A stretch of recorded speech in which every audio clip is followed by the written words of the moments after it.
ముస్లిం మైనారిటీల సంక్షేమం కోసం బీఆర్ఎస్ పార్టీ అనేక కార్యక్రమాలు చేపట్టిందని నర్సాపూర్ ఎమ్మెల్యే సునీతారెడ్డి అన్నారు. శుక్రవారం నాడు నర్సాపూర్ పట్టణ పోస్టాఫీస్ ఉన్న వద్ద జామియా మసీదు దగ్గర బీఆర్ఎస్ పార్టీ మెదక్ ఎంపీ అభ్యర్థి వెంకటరామరెడ్డి గారికి మద్దతుగా కారు గుర్తుకు ఓటు వేసి గెలిపించాలని సునీతారెడ్డి, అశోక్ గౌడ్ ముస్లిం సోదరులకు విజ్ఞప్తి చేశారు. శుక్రవారం నమాజ్ అనంతరం ముస్లిం సోదరులను అభ్యర్థిస్తున్న ఎమ్మెల్యే సునీత లక్ష్మారెడ్డి పట్టణ municipal chairman Ashok Goud, YS chairman Nayeemuddin మర్యాదపూర్వకంగా కలిసి అభ్యర్థించారు.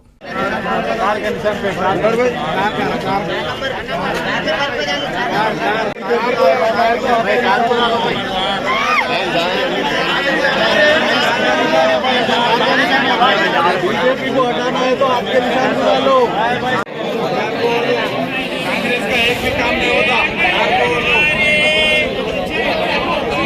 फेल हो गई कांग्रेस, फेल हो गई, एक भी अमल में नहीं है। चार नंबर कार छोड़ दो।